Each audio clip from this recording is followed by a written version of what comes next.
buat kita semua, kepada seluruh peserta yang akan mengikuti seminar siang hari ini. Serta tentunya kami berterima kasih pada narasumber yang sudah berkenan meluangkan waktu berbagi pengetahuan dan pengalamannya. Izin memperkenalkan diri terlebih dahulu. Saya Yanti Fakar yang ditugaskan oleh Asosiasi Pakti untuk menjadi moderator seminar pada hari ini. Topik seminar hari ini adalah pembangunan infrastruktur dalam mendukung swasembada pangan dan swasembada energi tahun 2025 sampai 2029.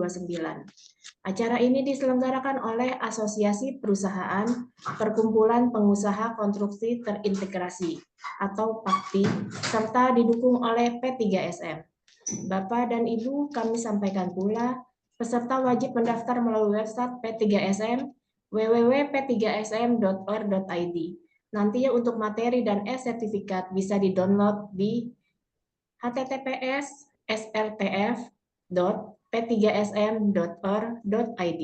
Secara acara selesai dan mengisi kuesioner.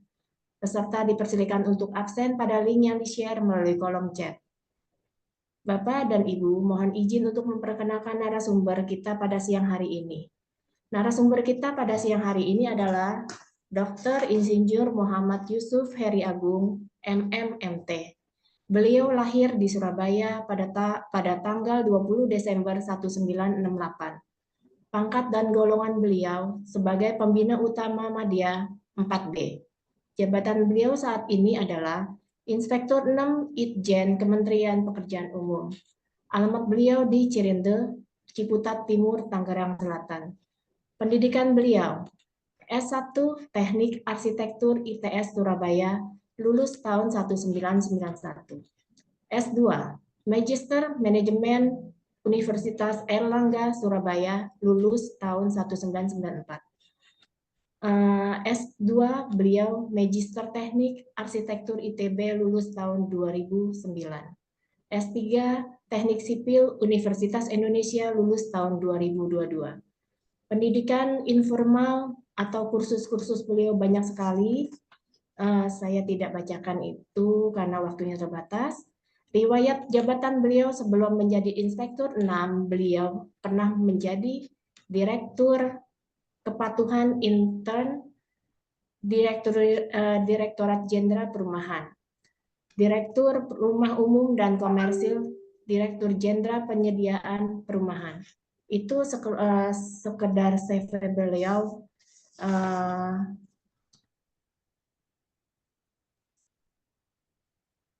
Untuk itu semua keterangan beliau sudah saya bacakan. Kepada yang saya hormati narasumber kita pada siang ini, Bapak Yusuf Heri Agung, kami persilakan untuk menyampaikan materi seminar kurang lebih 50-60 menit.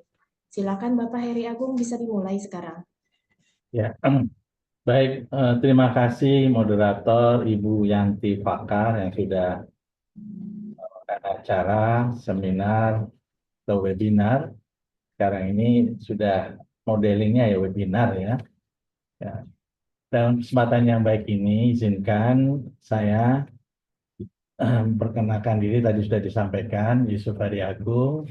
Saat ini sebagai Inspektur 6, Inspektur Bidang Investigasi, Inspektorat Jenderal Kementerian Pekerjaan Umum. Dalam 1-2 jam ke depan, saya akan terus berdiskusi ya atau sharing membagi berbagai hal terkait dengan kegiatan yang ada di Kementerian PU. Salah satu yang saat ini menjadi trending topic atau menjadi isu, menjadi sesuatu yang perlu kita ketahui adalah amanat PU untuk sebagai penyelenggara infrastruktur untuk mendukung swasembada pangan dan swasembada energi. Sehingga dalam tema siang hari ini, saya membawa tema pembangunan infrastruktur dalam mendukung swasembada pangan dan swasembada energi tahun 2025-2029 oleh Kementerian Pekerjaan Umum. Sebelumnya saya ingin menyapa rekan-rekan yang hadir di media Zoom dari Asosiasi Pakti ya, tadi sudah disampaikan oleh moderator yang didukung oleh P3SM. Tentunya ini untuk kesekian kalinya kami diminta untuk menyampaikan berbagai hal terkait dengan apa yang sudah kami lakukan di Kementerian PU saat ini.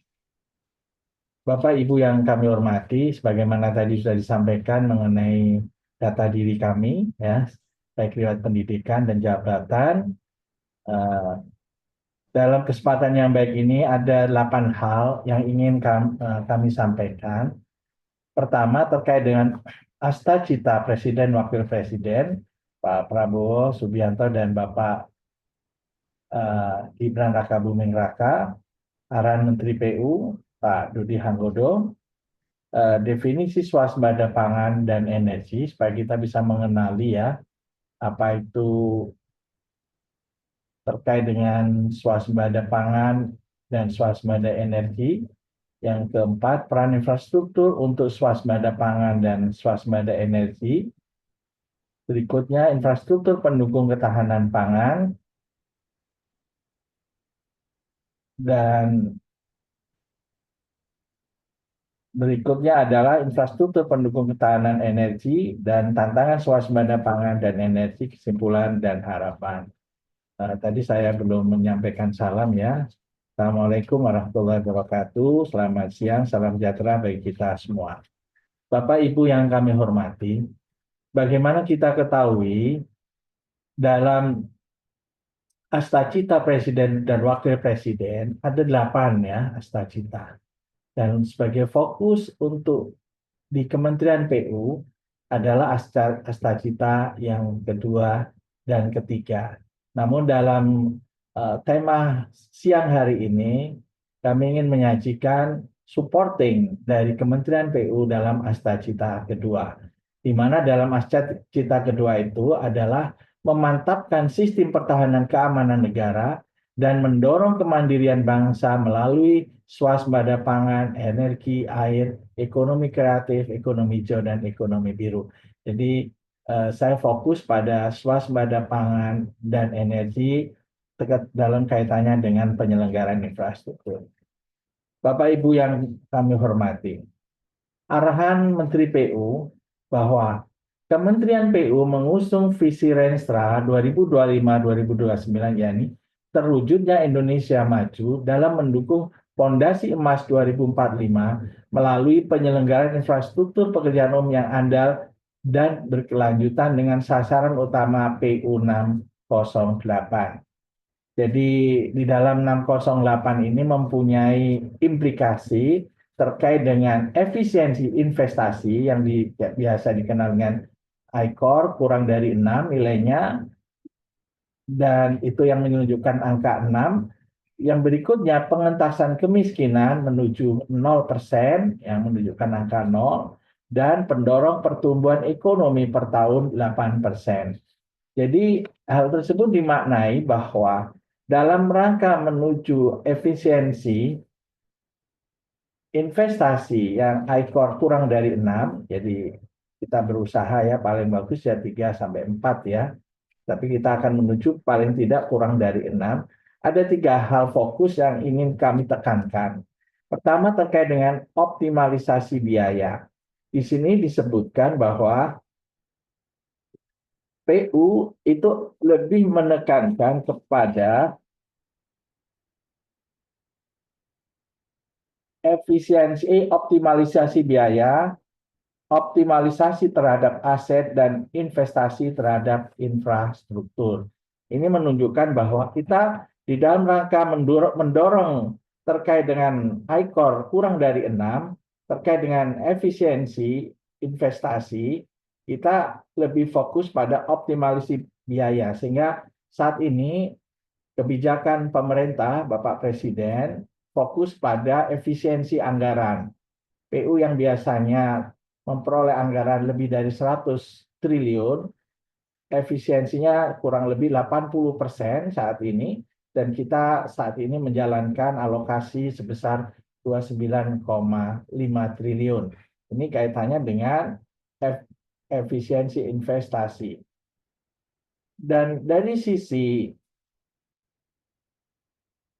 menuju pengentasan kemiskinan, ada beberapa hal yang menjadi perhatian. Yang pertama adalah percepatan akses infrastruktur dasar. Makanya disebutkan di sini adalah pengentasan kemiskinan menuju 0%. Jadi kita berharap Indonesia itu bebas dari kawasan miskin ya. Ada beberapa indikator untuk menunjukkan bebas kawasan miskin, yaitu adalah meningkatkan akses air minum jaringan perpipaan. Yang kedua, meningkatkan akses sanitasi aman. Yang ketiga, membangun infrastruktur pengolahan sampah dan mengentaskan kemiskinan ekstrim secara terintegrasi. Dan terakhir adalah membangun dan merehabilitasi sarana strategis. Dalam hal ini sekolah, pasar, tempat ibadah, dan stadion. Ini adalah program-program yang harus dilaksanakan oleh Kementerian PU. Di samping itu, untuk mendorong penyerapan tenaga kerja, meningkatkan penyerapan tenaga kerja lokal, mendorong penyerapan tenaga kerja melalui kegiatan padat karya. Ini terkait dengan pengentasan kemiskinan menuju 0%. Dan terkait dengan pendorong pertumbuhan 8% per tahun, ada 3 indikator yang akan dikembangkan adalah penguatan dukungan kawasan prioritas, ya, mendukung kawasan prioritas dari daya rusak air, ya, misal antara lain banjir dan sebagainya, abrasi, meningkatkan kualitas kawasan pariwisata, dan yang terakhir adalah meningkatkan akses air siap minum perpipaan. Yang kedua, terkait dengan indikator kedua dalam rangka pendorong pertumbuhan ekonomi 8% per tahun, ada perwujudan swasembada pangan. Di sini adalah meningkatkan luas sawah terintegrasi, yang biasa kita kenal cetak sawah ya, program pemerintah, menyediakan irigasi yang bersumber dari waduk, dan yang ketiga meningkatkan efisiensi pemanfaatan air irigasi. Dan terakhir, terkait dengan pendorong pertumbuhan 8% adalah peningkatan konektivitas, mengurangi waktu tempuh lintas utama jaringan jalan nasional. Kita punya namanya indikator kemantapan jalan. Saat ini secara nasional kemantapan jalan kita adalah 94%. Yang kedua, meningkatkan kemantapan jalan nasional, provinsi, kabupaten, dan kota. Dan yang terakhir adalah meningkatkan aksesibilitas koridor utama, daerah tertinggal, dan perbatasan. Bapak Ibu yang kami hormati, sehingga statement beliau dalam kesempatan ini yaitu, kembali tadi ya, masih adalah dia menyatakan, saya ingin menekankan komitmen kita semua sebagai penyelenggara infrastruktur untuk menyediakan infrastruktur secara tepat sasaran, tepat waktu, tepat mutu, tepat guna, dan tepat biaya.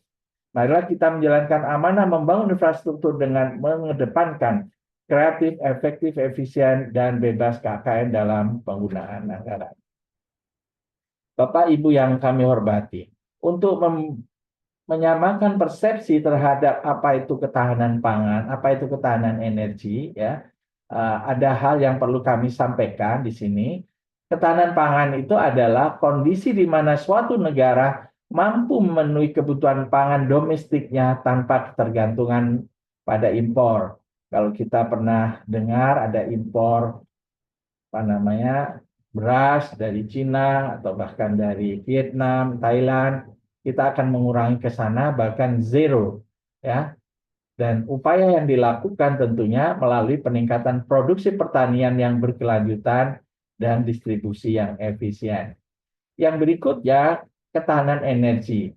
Di sini dimaksudkan sebagai kondisi di mana suatu negara dapat memenuhi kebutuhan energi nasional melalui sumber daya energi domestik, mengurangi ketergantungan pada impor energi, dan memastikan ketersediaan energi yang berkelanjutan. Bagaimana energi terbarukan, misalkan PLTA, PLTMH, ya itu adalah bagian dari upaya-upaya energi terbarukan. Bapak Ibu yang kami hormati, peran infrastruktur untuk swasembada pangan. Jadi di Kementerian PU dalam rangka mendorong terkait dengan swasembada pangan, kami mengoptimalkan jaringan irigasi untuk mendukung pertanian.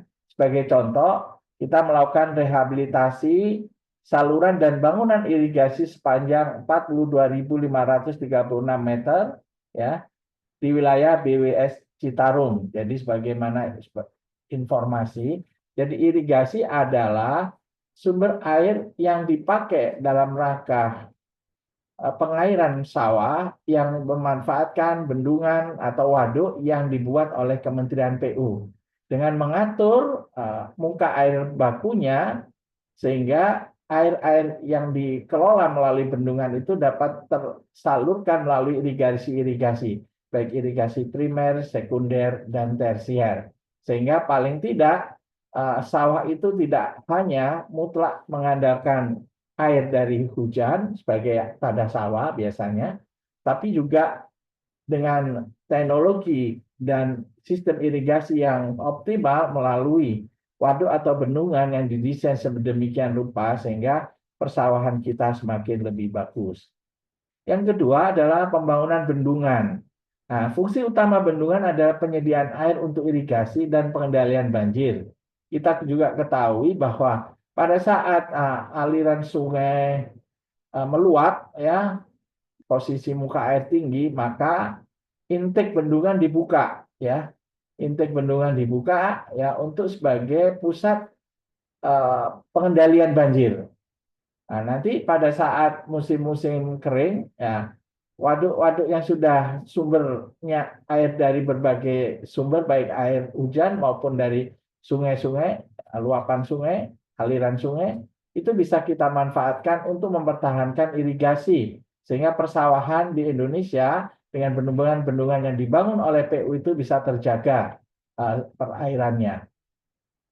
Sebagai contoh, bendungan Rukoh di Aceh memiliki kapasitas tampung 128 juta meter kubik. Ini bisa memberikan irigasi untuk ratusan ribu hektar sawah ya pada kawasan-kawasan di sekitar Aceh.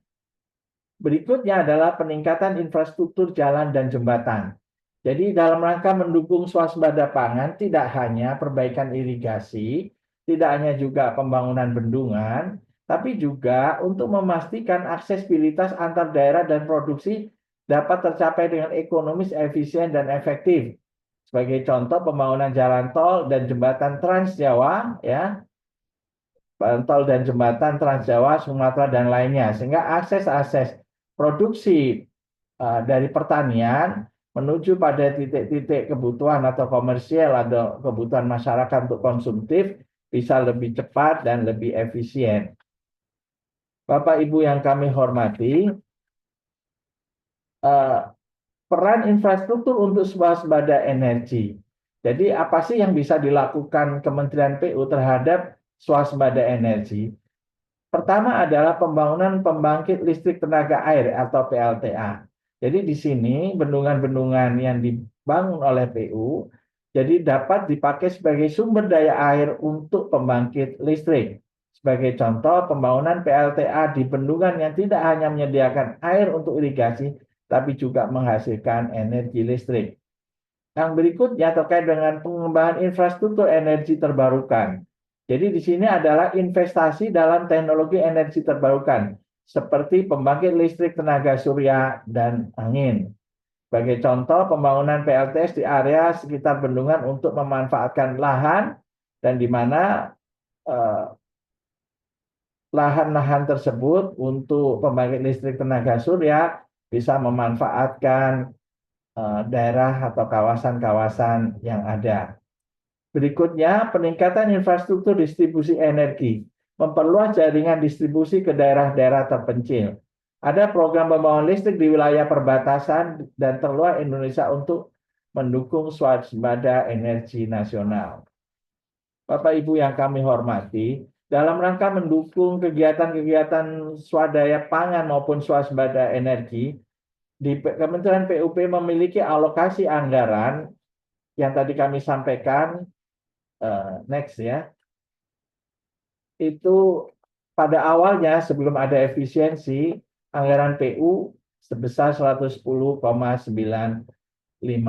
triliun, namun pada awal tahun dengan adanya impres yang diberikan oleh Pak Presiden, itu mengalami efisiensi penyesuaian sehingga dana yang belum bisa dimanfaatkan atau blokir sebesar 81,38 triliun dan yang dapat dimanfaatkan adalah 29,57 triliun.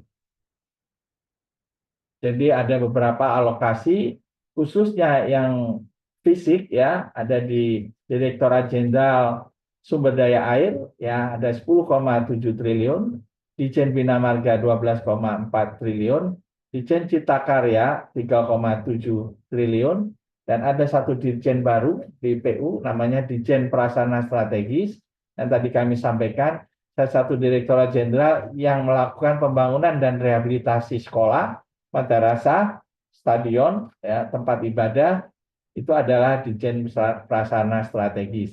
Ditjen Wincon, ya, itu sebagai UPT yang di daerah-daerah di provinsi yang memiliki BP2JK, Balai Pemilihan Jasa Konstruksi atau Konsultansi.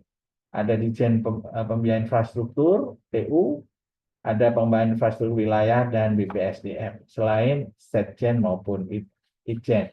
Ini adalah gambaran resource envelope dari Kementerian PU dengan alokasi yang saat ini dijalankan 29,57 triliun.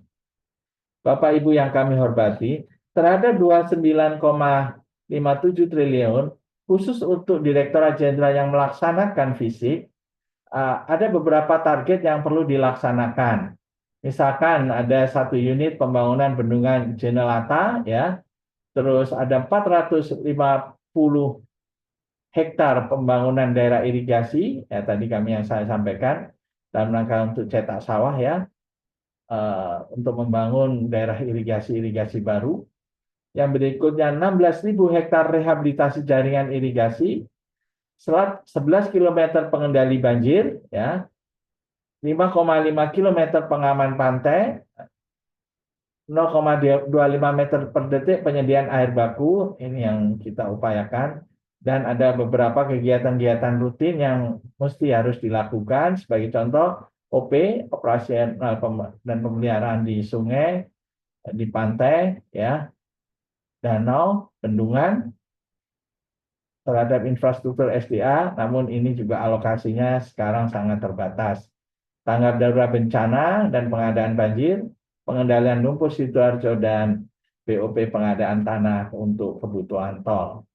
Terkait dengan jalan dan jembatan, tahun 2025 memperoleh alokasi 12,48 triliun, ya, dengan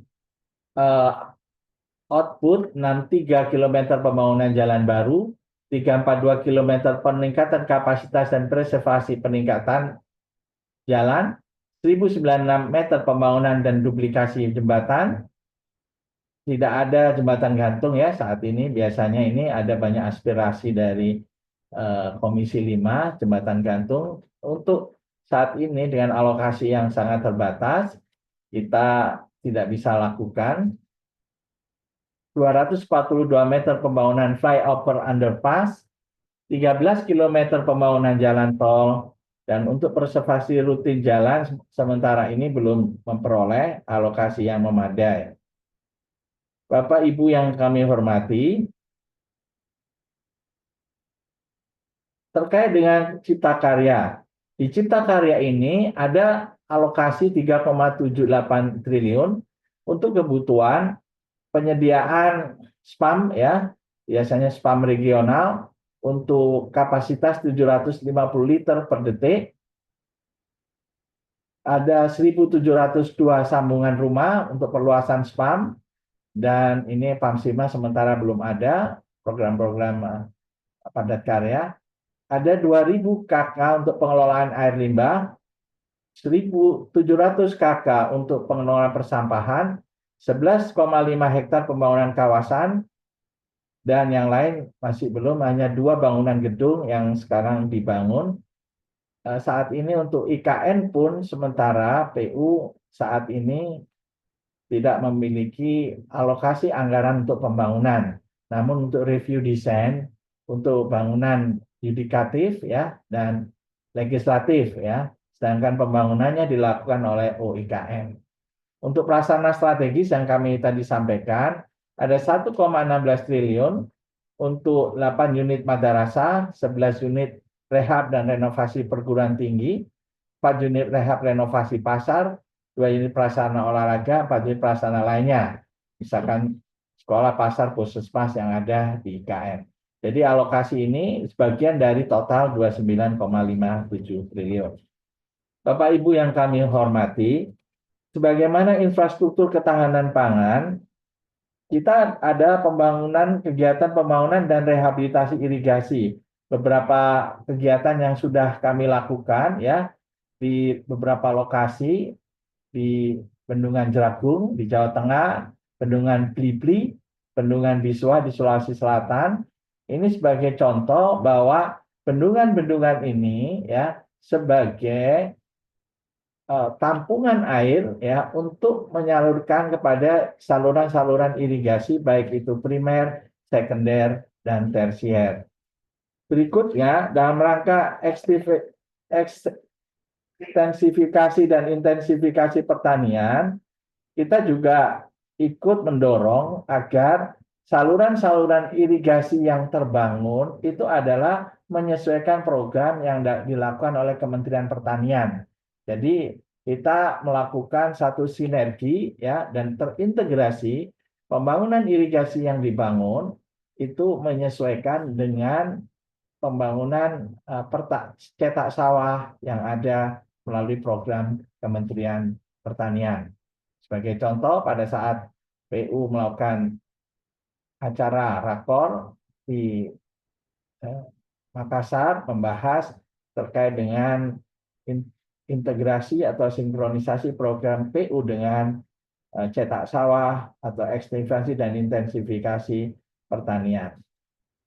Berikutnya adalah pembangunan dan optimalisasi bendungan. Jadi sebagai halnya tadi kami sampaikan, bendungan tidak hanya berfungsi sebagai penyedia air irigasi, tapi memiliki manfaat tambahan dalam pembangunan pengelolaan sumber daya air. Bendungan berfungsi untuk pengendalian banjir, penyediaan air baku, dan juga pengembangan pembangkit listrik. Pada tahun 2024, kami ada sekitar 47 bendungan yang beroperasi. Target pembangunan bendungan ditingkatkan dengan 6 bendungan tambahan yang direncanakan selesai tahun 2025 dan 8 lainnya hingga tahun 2026. Selain untuk irigasi, bendungan juga dimanfaatkan untuk pembangkit listrik seperti pembangkit listrik tenaga mikrohidro (PLTMH) dan pembangkit listrik tenaga surya (PLTS). Khusus PLTMH ini memang perlu kami sampaikan Bapak Ibu bahwa ada banyak penyedia-penyedia jasa di bidang energi yang membangun bangunan-bangunan PLTMH, baik memanfaatkan sungai maupun memanfaatkan bendungan. Dalam konteks pemanfaatan air ya, air sungai atau air bendungan, maka perlu ada perizinan dan perizinan itu dilakukan oleh Direktorat Jenderal Sumber Daya Air. Jadi mohon apabila tidak ada izin segera diurus karena ada peraturan menteri yang mengatur bila sudah konstruksi berjalan, maka pada saat dia membangun tahun tertentu, selisih tahun yang sampai saat ini dikenakan denda, dan dendanya sangat besar, maka apabila sebelum membangun, kita bisa menggunakan Peraturan Menteri Nomor 2 Tahun 2024 terkait dengan perizinan pengelolaan sumber daya air. Bapak Ibu yang kami hormati, dalam rangka mekanisme infrastruktur ketahanan pangan, kita bisa lihat bagaimana sih pola kerjanya dari bendungan, sebagaimana contoh bendungan Jelantah di Jateng, bendungan Sidan di Bali. Maka dari bendungan itu didistribusi melalui jaringan-jaringan irigasi, baik itu primer, sekunder, dan tersier. Sehingga kita bisa meningkatkan masa panen yang sebelumnya misalkan 2 kali bisa menjadi 3 kali per tahun. Kalau mengandalkan hujan ya sebagai tanda hujan ya mungkin 2 kali setahun paling tinggi. Tapi dengan adanya pengairan melalui pemanfaatan bendungan, jaringan-jaringan irigasi, maka optimalisasi masa panen bisa lebih baik menjadi 3 kali. Yang berikutnya terkait dengan infrastruktur ketahanan pangan, pembangunan dan optimalisasi PLTA, PLTMH, dan PLTS.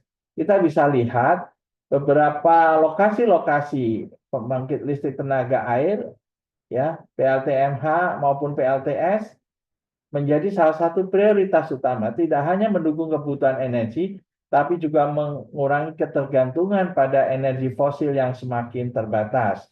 Jadi ini sama ya Bapak Ibu, sekarang ini kita banyak bekerja sama dengan penyedia-penyedia jasa dalam rangka PLTMH. Nanti PLTMH itu menjual energinya kepada PLN kerjasama. Jadi memang tidak boleh 100% ya, karena tidak ada boleh monopoli terhadap energi. Biasanya antara 40-50% yang dijual ke PLN, ya sisanya tetap sumber dayanya dari PLN. Jadi sebagai subsidi terkait dengan penyediaan energi. Itu bisa PLTNH, PLTA maupun PLTS. Bagaimana contoh tadi bendungan Ruko yang selesai dibangun untuk kebutuhan irigasi, dan bendungan Ruko juga siap swasembada air, pangan, dan energi yang ada di Aceh atau Serambi Mekah. Bapak Ibu yang kami hormati, dalam rangka mekanisme infrastruktur ketahanan energi juga demikian, kita bisa ketahui bahwa PLTS sebagai contoh terapung Waduk Muara Nusa Bali maupun PLTA Jati Gede Sumedang, di sini ada memanfaatkan bendungan-bendungan yang ada di waduk maupun di bendungan Jati Gede. Mekanismenya air mengalir, ya, menggerakkan turbin, dan turbin menggerakkan generator. Dari situ maka terjadi perubahan energi menjadi energi listrik. Dan ini sangat terbantukan. Jadi kalau selama ini kita banyak mengandalkan batu bara misalkan ya PLTU itu pembangkit listrik tenaga uap, jadi penggeraknya bisa menjadi bahan energi listrik. Maka dengan memanfaatkan bendungan-bendungan yang ada, dengan membangun turbin dan generator di sekitar kawasan bendungan, maka bisa menjadikan tambahan suplai energi listrik yang ada sebagai energi yang terbarukan. Bapak Ibu yang kami hormati, tantangan swasembada pangan. Jadi kalau kita lihat bahwa apa yang kita upayakan melalui penyelenggaraan infrastruktur tidak serta-merta bisa mencapai keoptimalan, tapi harus bisa mengimbangi beberapa tantangan yang ada. Yang pertama adalah tantangan perubahan iklim. Kita bisa lihat variabilitas curah hujan, musim kemarau yang panjang, dan bencana alam. Sebagai contoh, kalau kawasan pertanian dengan terlalu banyaknya curah hujan, itu juga tidak bagus ya. Maka kondisi hasil pertaniannya juga tidak optimal. Makanya ini harus dikendalikan juga. Makanya bisa diatur mengenai flow in and flow out. Bagaimana aliran air ke irigasi dari sawah ke dari irigasi ke sawah atau sebaliknya. Ini untuk menjaga ekosistem dari pengaturan akibat curah hujan yang melimpah.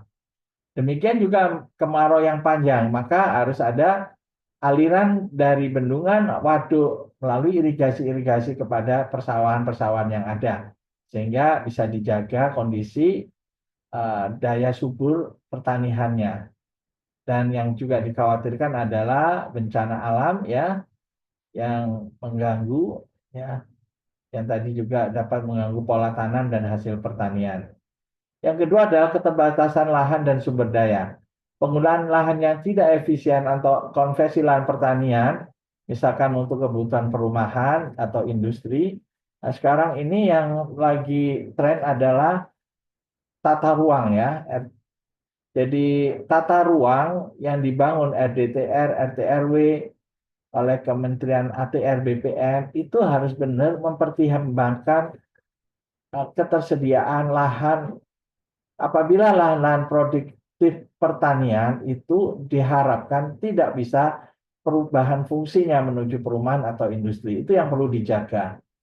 Jadi kalau yang tanahnya tidak produktif atau memang tanahnya zonasinya memang untuk kawasan-kawasan permukiman, itu bisa dilakukan penyesuaian-penyesuaian yang sesuai, yang seimbang. Berikutnya adalah keterbatasan infrastruktur. Banyak upaya untuk membangun dan merehabilitasi infrastruktur irigasi dan bendungan. Pembangunan infrastruktur yang terbatas, kurangnya akses teknologi modern dan distribusi yang tidak merata dapat mengakibatkan menghambat peningkatan hasil pertanian. Jadi kita bisa ketahui Bapak Ibu bahwa apabila membangun itu adalah berbasis output dan outcome. Kita tidak bisa hanya menjadikan bendungan, tapi bendungannya tidak berfungsi secara optimal. Kita tidak seperti itu. Berikutnya keterbatasan teknologi pertanian. Petani yang masih bergantung pada metode pertanian tradisional yang kurang efisien, adopsi teknologi baru seperti pertanian presisi, penggunaan benih unggul, dan sistem irigasi otomatis masih terbatas karena rendahnya tingkat literasi teknologi. Ini sebagai contoh, pada saat tanam tidak lagi menggunakan tenaga manusia, tapi sudah dengan satu peralatan tertentu di mana ada percepatan tanam, termasuk juga percepatan panen. Terkait dengan tantangan swasembada energi, kita ketahui Bapak Ibu, ketergantungan kita terhadap energi fosil masih tinggi ya. Sebagai contoh penggunaan batu bara, minyak, dan gas untuk kebutuhan energi domestik. Ketergantungan menyebabkan masalah lingkungan seperti polusi udara, perubahan iklim, serta ketergantungan pada impor energi yang bisa mengganggu ketahanan energi. Dan yang kedua, keterbatasan energi terbarukan. Seperti tadi kami sampaikan, ini juga menjadi tantangan kayak pembangkit listrik tenaga angin ya. Ini banyak dikembangkan di negara tertentu seperti Belanda. Nah, kita kurang ini. Jadi ini sebetulnya salah satu contoh. Kalau daerah-daerah tertentu yang sumber anginnya banyak ya, kita bisa manfaatkan untuk menggerakkan energi terbarukan untuk kebutuhan energi baru, untuk penyediaan listrik misalkan. Berikutnya adalah keterbatasan teknologi dan inovasi.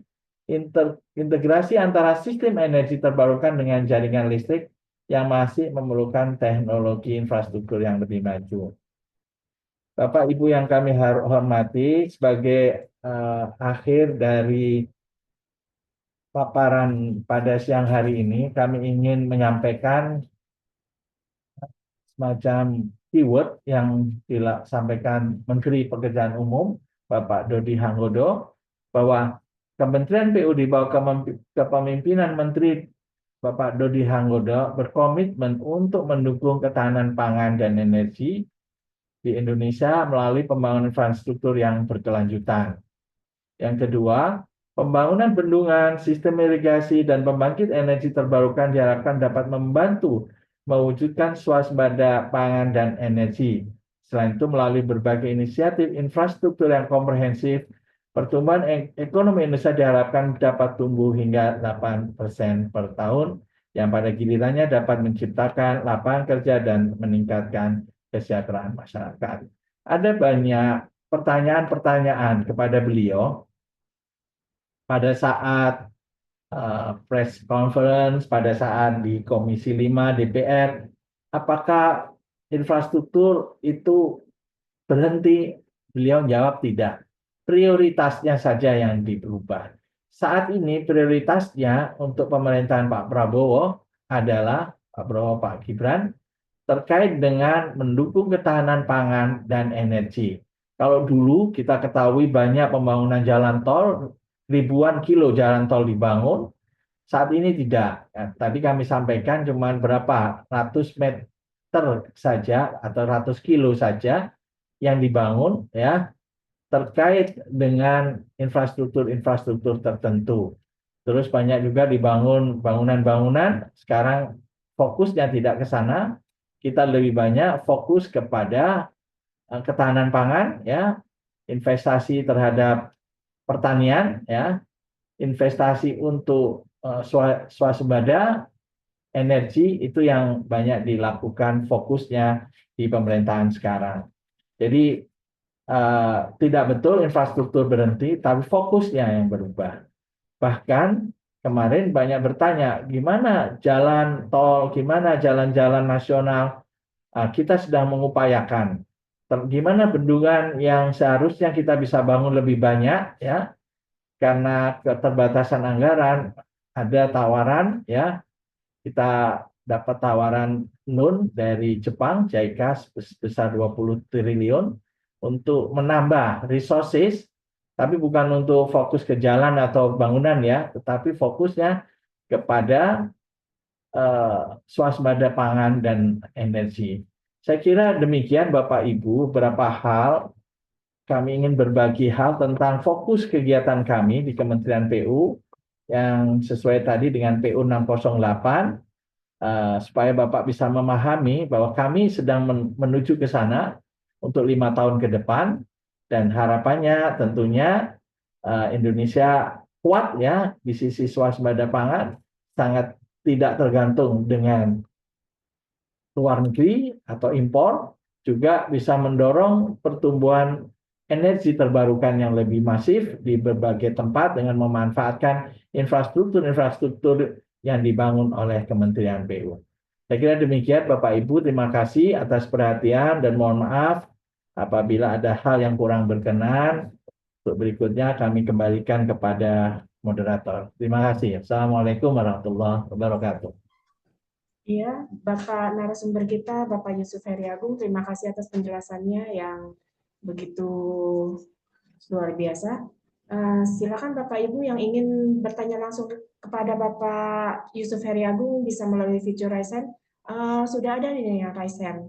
Ibu Marsah Nakamsa. Silakan Ibu Marsah.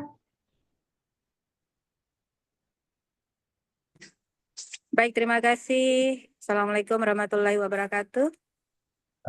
Ya, mohon izin Pak, mohon maaf pas ikut seminar ada di masjid. Minta maaf, kita Indonesia Timur Pak, jadi beda 2 jam.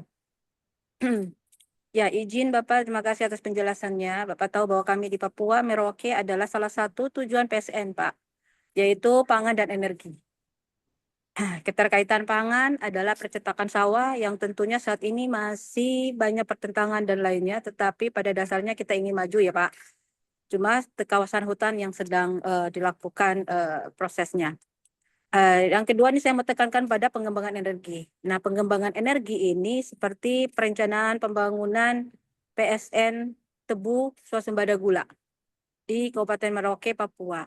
Namun kita lihat bahwa keterbatasan yang ada sudah diakui sebagai sudah ada impres, perpres dan sebagainya, dan turunannya itu terkait PSN. Berarti kewenangan pusat nantinya terhadap pengelolaan pembangunan infrastrukturnya.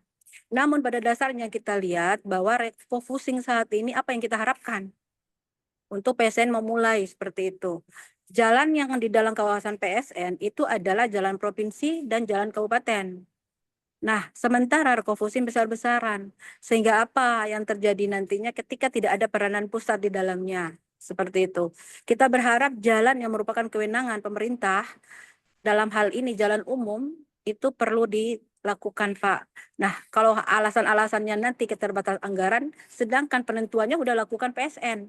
Siapa yang akan membangun hal ini seperti itu? Sementara keterbatasan paling tingkat rendah adalah dana dari kabupaten itu sendiri. Jadi sebenarnya harus campur tangan pemerintah pusat dalam hal ini, walaupun harus ada diskresi terhadap PSN, yaitu pembangunan. Karena yang masuk di dalam PSN itu termasuk Satgas. Satgas adalah siapa? Menteri PU sendiri adalah merupakan Satgas swasembada gula. Seperti itu, mulai dari terbit oleh Satgas peraturan menteri yang presiden terdahulu, yaitu nomor 15 kalau tidak salah adalah Satgasnya. Jadi di dalam ada Kementerian PU. Nah, bagaimana ini percepatannya ke depan? Nanti akan menjadi biasa-biasa aja, akan menjadi izin yang biasa gitu loh. Akan menjadi perkembangan bukan PSN lagi. Kalau memang itu difokuskan kepada daerah sesuai dengan penganggarannya. Mungkin sedikit ada sedikit pencerahan Pak, bagaimana ke depannya hari ini Profusin, bagaimana 2026? Seperti itu. Apakah masih seperti ini? Seperti itu Pak, mohon pencerahannya. Makasih atas perhatiannya. Mohon maaf jika ada hal-hal yang kurang dari kami. Terima kasih host atas kesempatannya. Demikian, terima kasih. Assalamualaikum warahmatullahi wabarakatuh. Waalaikumsalam. Silakan Pak Yusuf, silakan di Baik, paksa ya. Jadi kita ketahui bahwa terkait dengan program-program strategis nasional yang sudah dicanangkan oleh pemerintahan sebelumnya itu dilakukan evaluasi atau reevaluasi. Sebagai contoh, dari 500 PSN yang ada yang sudah ditetapkan itu sekarang ini dioptimalisasi oleh Pak Presiden menjadi kurang lebih 128 PSN. Mungkin dari situ, tadi Ibu sampaikan, ada satu PSN yang akhirnya tidak menjadi prioritas saat ini, 2025. Nah, terlepas dari apa yang tadi disampaikan mengenai kondisi yang ada, di 2 tahun terakhir, PU itu punya program namanya IJD, Impres Jalan Daerah. Tadi disampaikan bahwa aksesibilitas terkait PSN yang ada di sana, yang di swasembada Tebu itu adalah kewenangannya jalan-jalan provinsi atau kabupaten. Dulu Bu, kita bisa mengcover, jadi tahun 2024, 2023, Impres Jalan Daerah itu salah satunya dalam rangka mendorong percepatan PSN. Jadi jalan-jalan di provinsi atau kabupaten atau kota yang itu tidak bisa di-cover oleh pemerintah daerah itu bisa dialokasikan, bisa dianggarkan kebutuhannya melalui IJD. Nah, saat ini IJD itu masih menjadi pertimbangan. Kemarin sempat juga dibahas di Komisi 5 bahwa IJD itu sangat mendorong pertumbuhan ekonomi daerah termasuk kontribusi dalam rangka untuk pertumbuhan ekonomi nasional yang 8%. Biasanya IJD ini akan keluar di periode-periode semester kedua, Juli atau Agustus ya nanti. Pak Prabowo itu sebetulnya bicaranya begini, Bu. Alokasi kita yang 110T itu sebetulnya masih tetap. Cuma diblokir. Diblokir artinya nanti dana-dana yang punya PU bisa jadi akan dikembalikan sesuai dengan prioritasnya. Sebagai contoh, kemarin ada 400 triliun ya yang diambil dari dana APBN dari 2.600T itu yang dialokasikan ke kementerian lembaga dan pemerintah daerah itu untuk kebutuhan makan bergizi gratis ya, untuk kebutuhan pembelian pesawat ya, untuk kebutuhan pertahanan, dan yang terakhir untuk giant sea wall. Bapak Ibu kan lihat sekarang ya, daerah-daerah tertentu yang berbatasan dengan pesisir utara itu sangat rentan. Kalau kenaikan air muka laut yang luar biasa di 2030 dipastikan akan lebih tinggi dan menyebabkan banjir di Pantura mulai dari Jakarta sampai dengan Gresik, Jawa Timur. Nah, ini program prioritas juga yang merupakan PSN beliau. Kalau kita lihat desainnya, nanti desain dari giant sea wall itu bukan sebagai hanya dinding atau tanggul raksasa saja. Dia didesain untuk daerah comfort ya.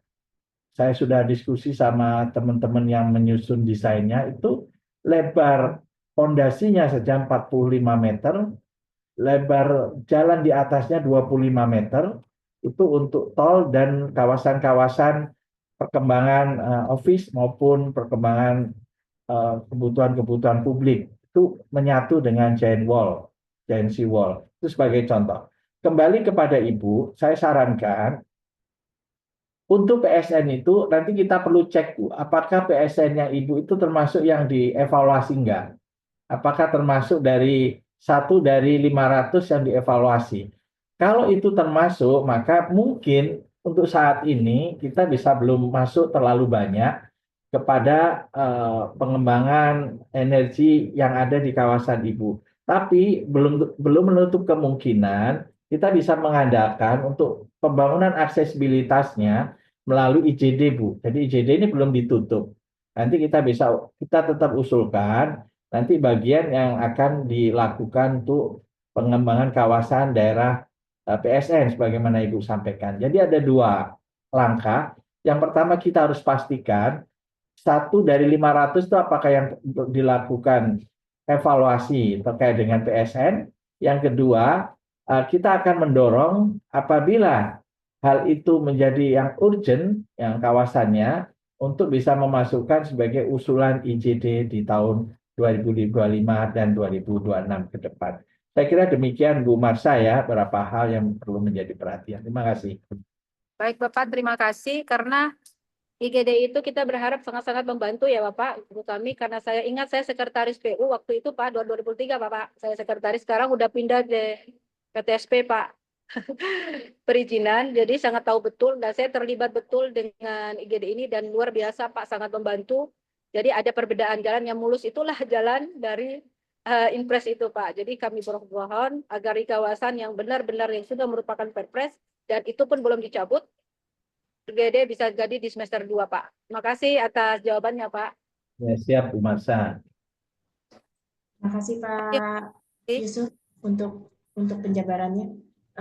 Untuk peserta yang ingin bertanya lagi bisa melalui raise hand langsung untuk diskusi langsung dengan Pak Yusuf. Pak Syarifuddin, ada pertanyaan Pak?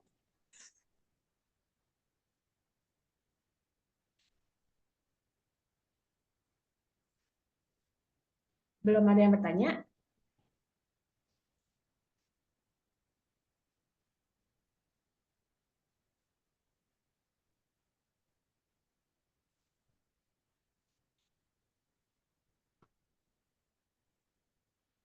Kita tunggu dulu siapa yang mau raise hand. Tes. Siapa ya? Ada yang mau bertanya? Halo, tadi siapa yang tes? Ya udah, kalau nggak ada yang mau bertanya, saya bertanya aja. Coba. Ya, Pak. Saya masih boleh lagi kalau nggak ada yang bertanya. Oh, Ibu mau bertanya lagi, silakan Ibu. Nggak apa-apa, Baik, kita Pak. diskusi aja di sini. Kalau memang belum ada yang bertanya, mohon izin nih, saya bisa sedikit lagi Pak tentang pengairan. Kemarin Pak Menteri Transmigrasi telah berkunjung ke Kabupaten Merauke dan juga membawa ikut serta di dalamnya adalah Dirjen Pengairan Bapak Dr. Ismail. Jadi beliau juga sudah mengidentifikasi hal-hal yang terkait dengan rencana pengembangan kegiatan yang terkait dengan pangan yang dalam hal ini, karena juga pangan tadi saya bicara energi, tetapi di Kabupaten Merauke juga pangan yang akan dikembangkan juga PSN Pangan Pak Padi, yaitu di kawasan padinya. Sementara beberapa areal yang merupakan kewenangan di nasional PUPR itu sendiri, yang saat ini memang karena anggaran tentunya, sehingga banyak sekali irigasi-irigasi yang belum berfungsi dengan baik Pak. Pendangkalan-pendangkalan itulah yang memang kalau hanya dana biasa-biasa aja, bagian yang merupakan kewenangan itu tidak bisa dapat dibangun oleh kami Pak. Jadi butuh dana tambahan yang memang khusus untuk pengembangan swasembada yang seperti dijanjikan oleh Menteri Pertanian juga seperti itu terkait dengan irigasi di Kabupaten Merauke. Kalau sudah dikunjungi Pak, bagaimana perkembangan terakhirnya Bapak? Terima kasih. Ya, baik. Langsung ya saya respon. Ya, Bapak, silakan.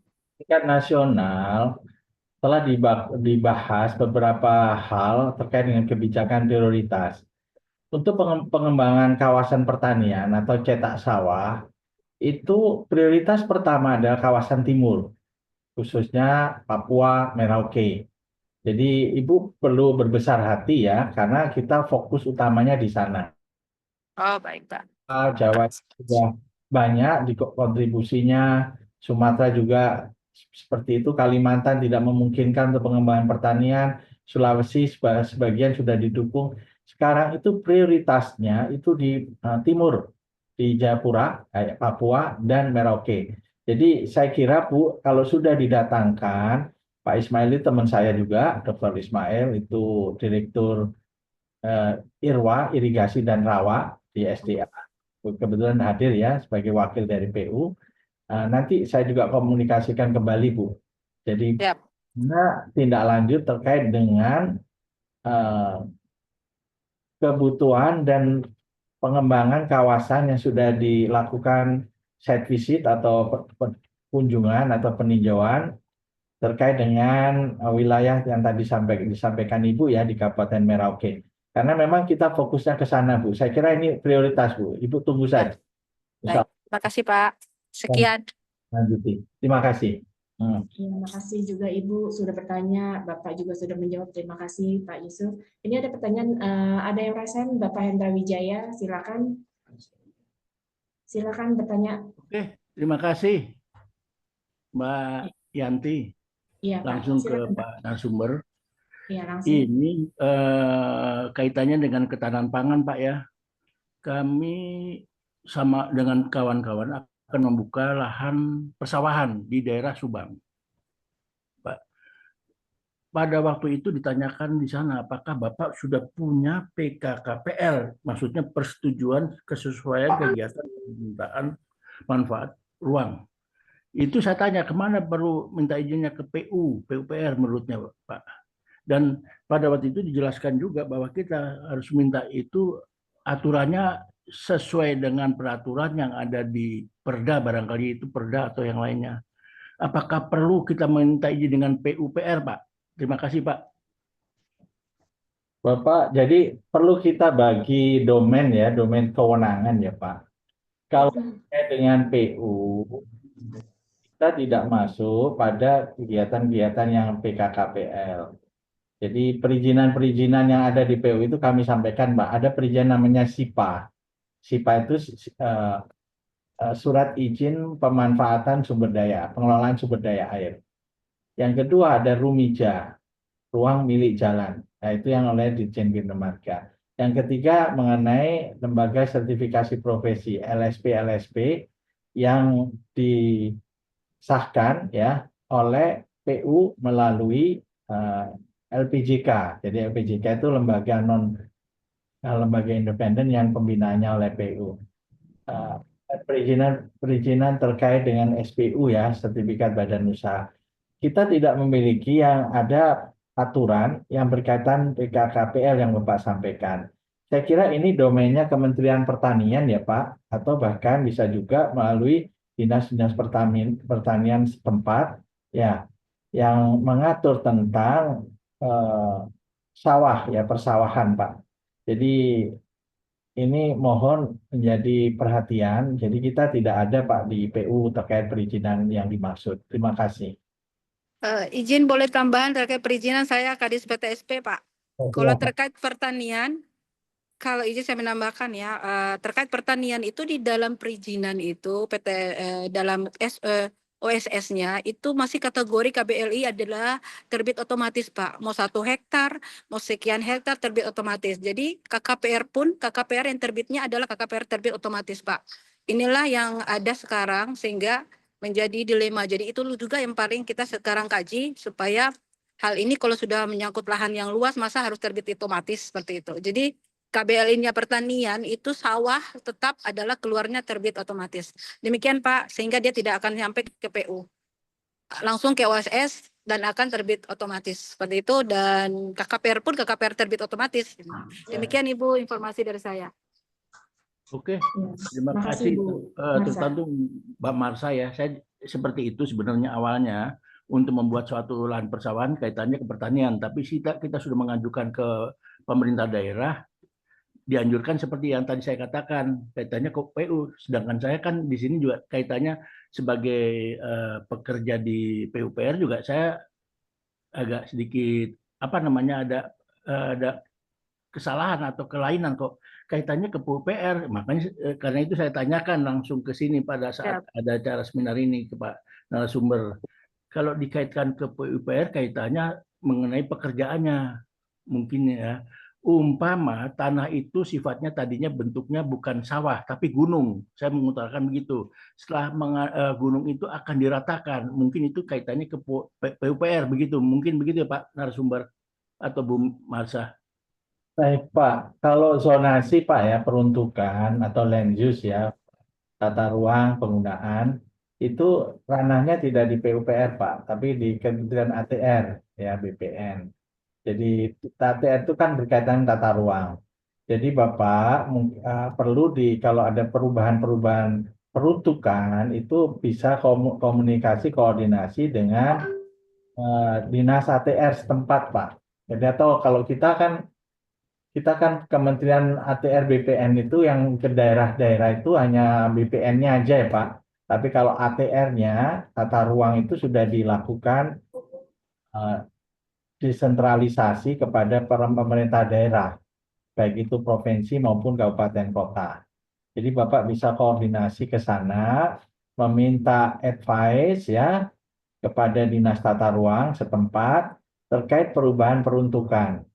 Nah, mudah-mudahan dengan perubahan tadi Bapak sampaikan itu misalnya tanah darat, tanah gunung, tapi itu potensi untuk pertanian, bisa disesuaikan perubahan peruntukannya atau land use-nya. Demikian ya Pak, terima kasih. Oke, terima kasih. Ya, sudah diskusinya seru. Ini Pak, ada pertanyaan dari Pak Sarifudin di kolom chat. Di daerah kami telah dibangun bendungan, yaitu bendungan Pasel Oreng, Kabupaten Wajo, Sulawesi Selatan, dan telah digenangi air. Mohon pencerahan Pak, apakah memerlukan izin dari balai jika ingin memanfaatkan bendungan untuk pemeliharaan ikan keramba? Silakan dijawab Pak. Ya, Bapak Ibu yang kami hormati, jadi di kami bendungan-bendungan itu kewenangan pengelolaannya ada di balai BBWS ya, BBWS Balai Besar Wilayah Sungai. Kalau Sulawesi Selatan itu Pompengan ya. Di sana mengatur mengenai rekomtek atau rekomendasi teknis terkait permintaan atau penggunaan air yang ada, baik itu sungai maupun waduk. Jadi sementara ini ada beberapa yang dilakukan berkaitan dengan penggunaan pendayagunaan energi listrik yang terbarukan atau PLTMH atau solar cell yang memanfaatkan energi menggunakan sumber air, bendungan, waduk maupun sungai. Itu perlu perizinannya melalui balai. Nah, kalau terkait dengan keramba ikan ya, ikan keramba dan sebagainya, sebetulnya ini adalah izin terkait dengan penggunaan, Pak. Jadi selama tidak mengganggu neraca air, bahasanya ya, neraca air itu jumlah air yang harus ditetapkan untuk di dalam danau atau bendungan itu ya monggo dikonsultasikan saja, Pak. Mungkin sebagian kawasannya sedikit yang dipakai atau apapun, nah itu perlu disampaikan. Tapi ini izinnya ada izin penggunaan atau pemanfaatan dari sisi yang lain, izin lain-lain misalkan. Silakan Bapak komunikasikan dengan balai setempat, ya Pak Sarifudin. Terima kasih. Iya, terima kasih penjelasannya Pak Yusuf. Peserta ada yang ingin bertanya lagi dengan Pak Yusuf? Bisa resen? Langsung diskusi dengan Pak Yusuf. Saya tunggu sebentar. Ada yang ingin bertanya?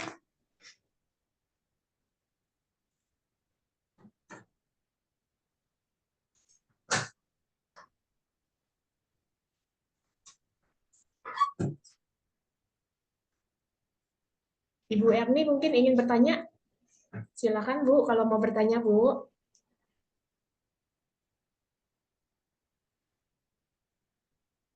Atau Pak Muhammad Kusiari? Bapak Joko Triyono mau bertanya?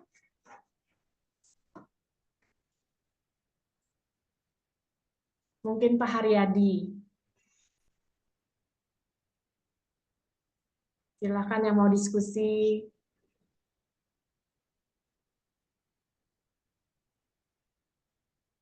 Belum ada, Pak. Ya udah saya yang bertanya dah.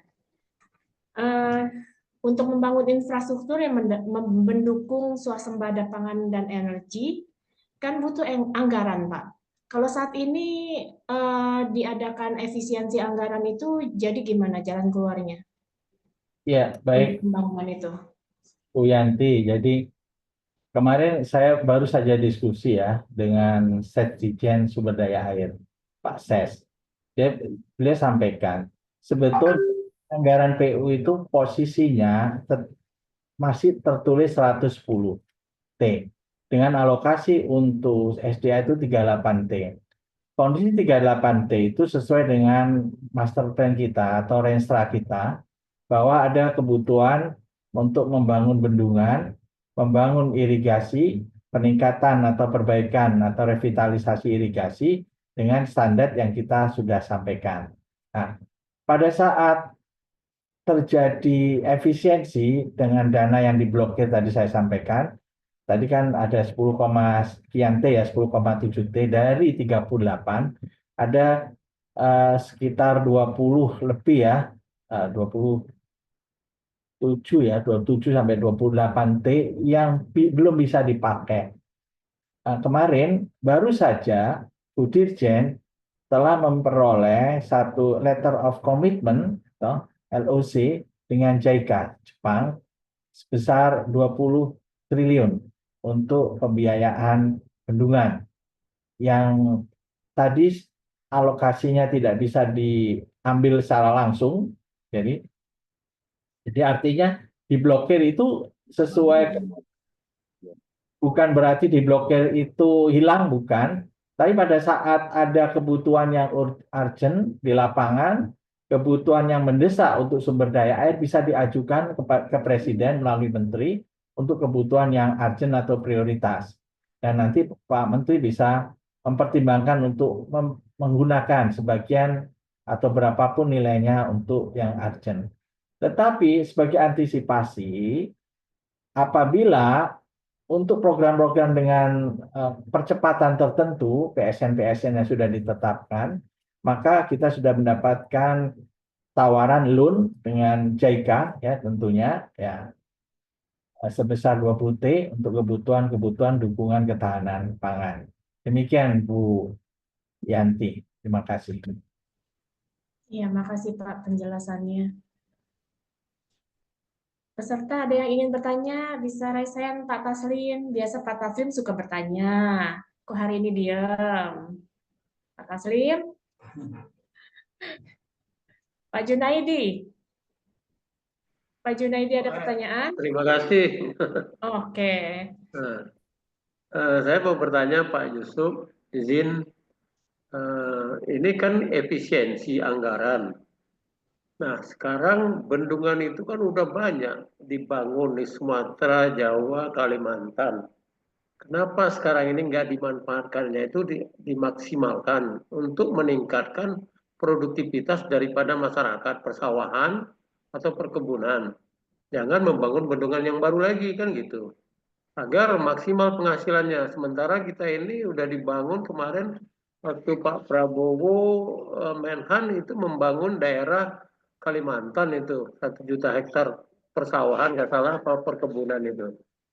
Nah, itu kan belum jalan juga. Nah, sekarang itu dimanfaatkan aja supaya maksimal, jadi hasil produksi pertanian meningkat gitu, Pak. Nah, kenapa ini sekarang harus membangun bendungan gitu loh, dialihkan saja untuk pemeliharaan, untuk memanfaatkan yang lebih sedikit biayanya dan manfaatnya besar gitu Pak. Itu ya, terima kasih Pak. Mohon penjelasannya. Ya. Baik, Pak Junaidi ya. Ya. Baik Pak, sebagaimana tadi kami sampaikan dalam paparan, itu kan alokasi untuk SDA kita hanya bangun satu bendungan ya Pak ya, bendungan di Janalata yang itu hanya untuk kebutuhan PSN yang sudah ditetapkan.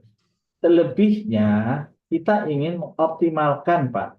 Makanya kenapa bendungan-bendungan itu belum optimal? Karena pada saat bendungan dibangun, ada sebagian, mungkin besar ya, tidak kecil lagi, sebagian besar belum terintegrasi dengan jaringan-jaringan irigasi yang tadi Bapak sampaikan. Jadi kuncinya sebetulnya adalah pembangunan atau revitalisasi jaringan irigasi. Kalau jaringan irigasinya dibetulkan atau disesuaikan, bahkan yang tidak connect itu dibangun, itu ada sebagai prioritas untuk mengoptimalkan. Sebagaimana tadi kami sampaikan, ada sekitar 49 bendungan yang sudah terbangun sampai dengan tahun 2024. Artinya kita akan melakukan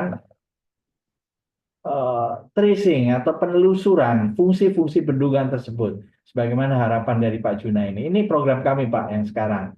Jadi makanya Pak Menteri ini dalam setiap kurun waktu, misalkan setiap minggu itu keliling ke bendungan-bendungan untuk memastikan bahwa bendungan-bendungan tersebut telah optimal dengan integrasinya melalui jaringan-jaringan irigasi yang ada, baik itu primer, sekunder, tersier. Ini program kami Pak. Itu program prioritasnya. Jadi seperti harapan Bapak, kita akan optimalkan Pak 49 bendungan yang sudah dibangun di seluruh Indonesia itu dengan melihat kembali integrasi jaringan irigasinya, baik itu ditingkatkan atau revitalisasi maupun ada yang tidak connect. Kita akan membangun jaringan supaya terintegrasi, baik itu secara primer, sekunder maupun tersier. Jadi betul Pak, kita hanya bangun satu Pak yang untuk Jana Lata itu untuk provinsi tertentu yang akan disesuaikan karena untuk kebutuhan kawasan yang ada. Demikian Pak, terima kasih. Terima kasih Pak penjelasannya. Ya, ada yang ingin bertanya lagi melalui resen? Silakan. Saya tunggu dulu sebentar. Bila yang ingin bertanya melalui resen. Bila nggak ada pertanyaan dari kolom chat, Pak. Ini Pak Joko Triyono. Izin bertanya, dalam konfirmasi terkait kebijakan efisiensi anggaran khususnya untuk IKN, bagaimana kelanjutannya dan bagaimana rencana ke depannya untuk tahapan penyelesaiannya, supaya tidak simpang siur kabar atau informasi yang beredar di dunia jasa konstruksi. Terima kasih. Silakan Pak. Pertanyaan dari Pak Joko. Bapak Ibu yang kami hormati, ada dua hal ya terkait IKN yang perlu saya sampaikan. Yang pertama peran Kementerian PU, yang kedua adalah keberlanjutan IKN.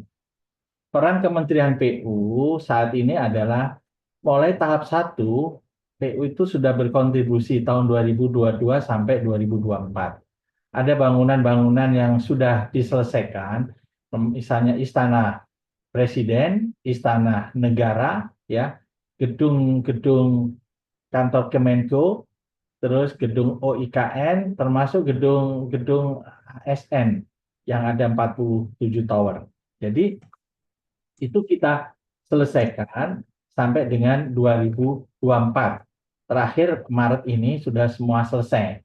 Artinya tahapan itu sama penyediaan infrastruktur dasar, misalkan air bendungan Sepaku Semoy, termasuk SPAM, sistem pengelolaan air minum, itu sudah dibangun juga. Jalan-jalan akses menuju KIPP untuk akses-akses bangunan-bangunan yang sudah dibangun, ya. Terus termasuk sumbu kebangsaan itu sudah dibangun oleh Kementerian PU ya tahun 2022 sampai 2024. Nah, untuk menyelesaikan fungsional sebagai ibu kota politik, itu Pak Presiden mempunyai program di IKN menambahkan anggaran 48T ya. 48T itu mulai 2025 sampai 2029. Nah, dalam 2025 ini kita Kementerian PU perannya adalah melakukan evaluasi ya terhadap desain untuk fungsi-fungsi bangunan yudikatif dan legislatif. Jadi desainnya sesuai Pak Presiden kan melihat perlu direview, coba lihat Mesir, coba lihat India, coba lihat Turki, itu yang mempunyai karakteristik legislatif dan yudikatif yang memiliki kesamaan dengan Indonesia. Itu peran untuk evaluasi desain atau redesign itu dilakukan oleh kami. Sedangkan pembangunannya itu oleh OIKN. Jadi PU tidak akan ada pembangunan lagi di OIKN. Hanya menyelesaikan yang kemarin MYC yang masih ada untuk gedung Kemenko sama gedung rusun ASN ada 47 tower. Yang masing-masing tower ada 60 unit ya. Ada 10 sampai 12 lantai dan itu siap digunakan untuk ASN. Sebagai informasi memang ada rencana beberapa ASN yang akan dipindahkan setelah Lebaran. untuk bisa menghidupkan ekosistem IKN yang ada. Dan bahkan sekarang diawali dulu pegawai OIKN, ada gedung OIKN yang sudah jadi, ya, itu sudah berkantor mulai 1 Maret kemarin. Jadi ini atau 3 Maret ya mulai Senin, itu sudah difungsikan. Sambil nanti ada ASN-ASN yang dipindahkan secara bertahap. Jadi tetap Pak, nanti sampai dengan tahun 2028, bangunan legislatif, yudikatif, dan unsur-unsur pendukungnya, rumah menteri yang kurang, tambahannya rumah-rumah untuk legislatif, rumah dinasnya ya maksud kami, termasuk rumah dinas yudikatif, akan diselesaikan sampai tahun 2029. Dan diharapkan 2028 itu ibu kota, bahasa Pak Presiden, ibu kota politik, artinya kita fungsi negara berfungsi, ada eksekutif, legislatif, dan yudikatif itu 2028. Diharapkan beliau nanti akan berkantor pada tanggal 17 Agustus 2028. Jadi artinya IKN ini masih berkelanjutan Pak, tidak ada putusnya ya, jadi sampai dengan fungsi itu dijalankan. Sedangkan untuk mendukung KIPP, kawasan inti pusat pemerintahan yang dibangun melalui APBN ini, dukungan-dukungan dari investor sudah cukup banyak. Sebagai contoh di sana Pak ada hotel, ya, hotel Swiss Nusantara, Swiss Bell Nusantara sudah ada treatment untuk PSSI, untuk pengkaderan PSSI sudah dibangun di sana. Ada rumah sakit juga dibangun. Ada sekolah dari Australian Aid juga dibangun. Ada sekolah dari CIS yang dibangun di sana sudah mulai. Termasuk kita akan membangun beberapa infrastruktur sekolah dasar, SD, SMP, dan SMA melalui APBN, melalui prasarana strategis. Itu yang dibangun melalui APBN. Itu sampai dengan tahun 2028-2029. Saya kira kita tidak perlu meragukan Pak mengenai IKN, sembari nanti kawasannya itu kan ribuan hektar Pak. Jadi itu nanti KIPP 1, KIPP 2, 3 sebagai supporting kawasan, karena ini kita membangun kota ini akan bertumbuh, sembari ekosistem disiapkan melalui KIPP pusat pemerintahan terlebih dahulu. Demikian ya Pak Joko terkait dengan IKN. Terima kasih Bapak Yusuf atas penjelasannya. Pak Joko sudah cukup jelas dengan penjelasan dari Pak Yusuf? Atau mau tanya lagi Pak? Pak Joko? Cukup Bu, sudah jelas. Cukup. Terima kasih jawabannya Pak Yusuf. Ya, terima kasih. Untuk yang peserta lainnya, ada yang mau bertanya dengan Pak Yusuf lagi? Mumpung ada Pak Yusuf di sini, bisa langsung diskusi sama dengan beliau sampai jelas. Waktunya juga masih banyak. Pak Gatot, mau bertanya Pak? Kayaknya udah siap bertanya nih Pak Gatot. Silakan Pak, kalau sudah siap bertanya. Cukup dulu, cukup. Ada yang mau bertanya lagi melalui fitur raise hand? Bisa langsung.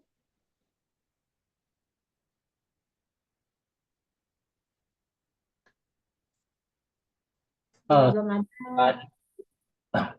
Jadi ada program di sumber daya air namanya P3TGAI. Jadi itu bantuan terkait dengan pembangunan irigasi di pedesaan yang dilakukan oleh KSM ya, kelompok swadaya masyarakat. Jadi itu banyak sekali yang kita lakukan di tahun 2022, 2023, 2024. Kita berharap nanti sebagian dari kegiatan-kegiatan yang ada di 2025 itu masih memfokuskan untuk pembangunan irigasi melalui program-program P3AI karena berbasis keswadayaan. Satu lokasi itu kurang lebih 200 juta ya diberikan pada masyarakat dalam rangka pembangunan secara padat karya. Jadi materialnya nanti ditetapkan sekitar tertentu dan kebutuhan upahnya itu bisa mengambil dari situ. Nanti dihitung berdasarkan kebutuhannya. Demikian sebagai tambahan informasi.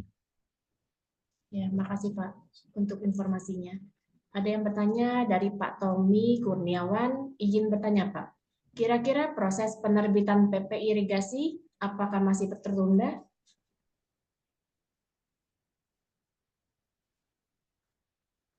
Eh, Sebetulnya ini kan ada undang-undang SDA ya yang tahun 2017 yang sudah disahkan, tapi kemarin sempat di judicial review. Namun tahun 2024, 2023, 2024 ya, 2023 akhir itu masuk dalam Cipta Kerja sehingga undang-undang SDA itu terintegrasi dengan undang-undang Cipta Kerja. Terus yang kedua, ada revisi PP terkait dengan sumber daya air. Ini revisi PP 5 tahun 2021. Ini masih berproses ya. Kemarin sudah masuk di Menko Perekonomian ya. Kami sudah memberikan masukan terkait dengan norma-norma yang harus diatur, terutama terkait dengan perizinan ya, termasuk pendayagunaan danau, situ, waduk, termasuk terkait dengan irigasi. Ini juga masuk di dalam kaitan dengan PP. Mudah-mudahan kemarin sih targetnya sebetulnya Juni tahun lalu, ini mundur terus ini. Kita masih mendorong terus ya dari PU agar segera ditetapkan revisi ya, PP terkait dengan sumber daya air. Ya, terus Pak, mudah-mudahan dalam semester ini kita bisa upayakan bisa disahkan oleh pemerintah sama Presiden. Oke, demikian Pak. Iya, terima kasih penjelasannya, Pak. Ada pertanyaan dari Bapak Timbul Ferianto. Izin bertanya, seperti apa pembangunan infrastruktur di kepulauan kecil untuk mendukung swasembada pangan? Sementara kemampuan PAD daerah terbatas atau tidak cukup untuk menekan harga sembako atau beras. Karena harga beras contoh di area Bangka Belitung sangat mahal. Silakan Bapak. Iya, Bapak Ibu. Jadi saat ini pemerintah sedang melakukan remapping, pemetaan kembali terkait dengan sumber-sumber daya pertanahan atau sumber-sumber sawah yang ada di Indonesia. Kalau kita ketahui di wilayah-wilayah seperti Sumatera, Jawa, Sulawesi, ini sebetulnya persawahan semakin berkurang ya, dan perlu dipahami dalam cetak sawah, 1 hektar sawah memang banyak kita arahkan kepada wilayah timur, tapi tidak menutup kemungkinan juga wilayah-wilayah lain, baik itu di Sumatera, Jawa sendiri, Kalimantan, Sulawesi. Jadi saya kira begini Bapak Ibu, mohon nanti dari pemerintah setempat ya, pemerintah kabupaten atau pemerintah provinsi bersurat ya kepada Kemenko terutama ya, Kemenko yang berkaitan dengan Kemenko Pangan ya khususnya, dan ditembuskan ke Menteri Pertanian maupun Menteri PU terkait dengan cetak sawah ya. Jadi di dalam cetak sawah ini harus dilihat kebutuhan dan faktanya. Tadi disampaikan Bapak, kebutuhan terhadap beras atau makanan pokok itu tinggi, namun harga di sana relatif lebih mahal daripada tempat-tempat lain. Karena suplainya relatif lebih sedikit, karena suplainya bisa diambil dari provinsi terdekat, sehingga memastikan ongkos kirim delivery-nya menjadi mahal. Jadi langkahnya Bapak, kami usulkan atau sarankan agar pemerintah setempat ya baik itu kabupaten maupun provinsi bisa bersurat kepada Menko ya, Menko Pangan, tembusannya Menteri Pertanian, Menteri PU terhadap cetak sawah. Jadi untuk bisa diberikan prioritas karena fakta-fakta yang ada, sehingga nanti pemerintah bisa melakukan mapping tambahan bahkan atau revisi untuk bisa mendorong ketersediaan pangan yang lebih terjangkau di wilayah yang dimaksud, sebagai contoh di Bangka Belitung. Demikian, Pak Timbul ya. Ya. Bapak Timbul atas penjelasan Bapak Yusuf sudah jelas. Pak Timbul. Ya udah. Untuk peserta yang lain, apa ada yang mau bertanya langsung diskusi dengan Pak Yusuf?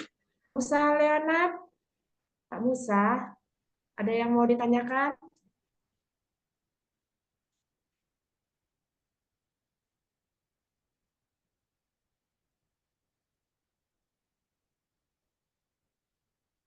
Pak Adil?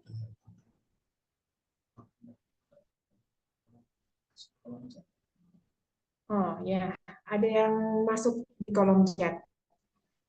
Yusuf sampai ngantuk. Puasa. Ada pertanyaan dari Pak Pandar, Bu. Ada pertanyaan dari Pak Pandar, Pak.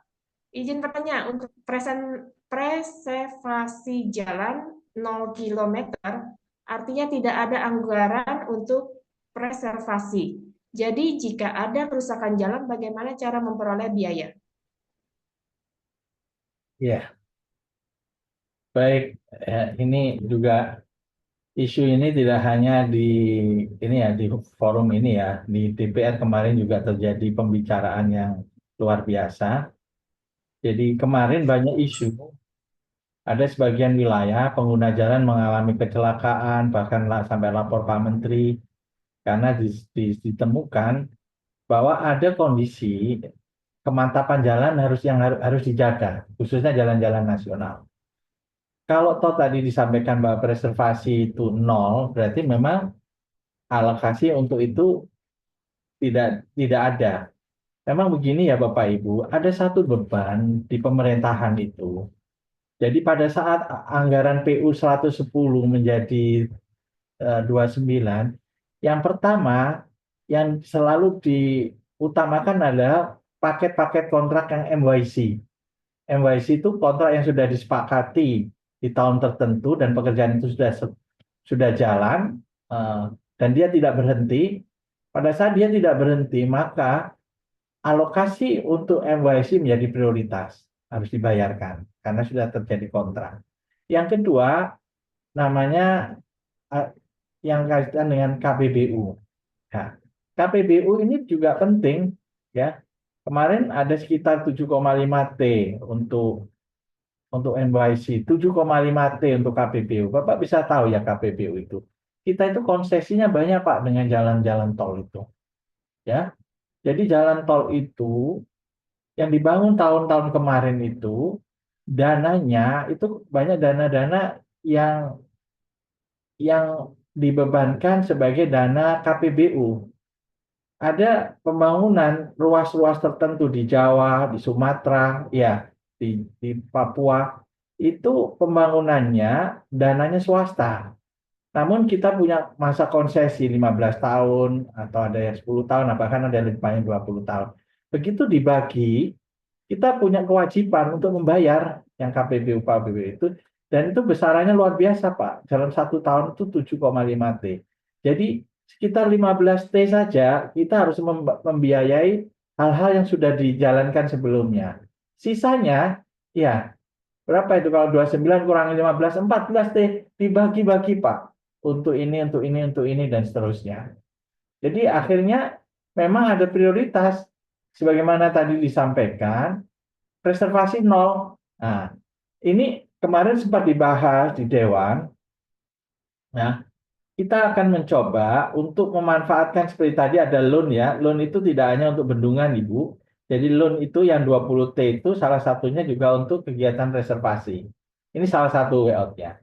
Terus yang kedua, kita masih mengupayakan bersurat kepada DPR ya, dan DPR kepada pemerintah ya, untuk bisa memastikan bahwa preservasi itu masih tetap dibiayai. Karena preservasi ini sifatnya rutin, tidak bisa tahun ini kosong, maka jalan-jalan itu bisa rusak. Ini kita lagi upayakan, Pak. Jadi DPR akan bersurat kepada pemerintah untuk menambahkan atau membuka blokir bahasanya, membuka blokir yang punya PU, khususnya yang rencana-rencana preservasi itu bisa dibuka lagi supaya bisa untuk membiayai. Ini upaya kami, Pak. Ini masih kita bahas dengan Kementerian Keuangan. Jadi mudah-mudahan ini ada way out-nya. Karena memang kemarin ada angin segar ya dengan Danantara ya Dana Nusantara itu ya, itu ada dana investasi yang bisa digunakan untuk kebutuhan infrastruktur salah satunya. termasuk untuk akan membangun giant seawall, untuk tambahan-tambahan investasi lainnya bisa menggunakan dana-dana itu. Jadi yang kebutuhan-kebutuhan yang rutin itu masih bisa dikembalikan kebutuhannya.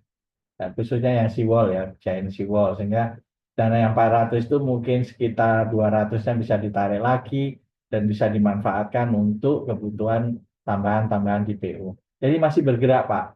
Jadi PU kan dari 29 sekarang dananya nambah, Pak, 20T, Pak. Jadi sekarang 50T, Pak. Jadi nanti ini sedang dilakukan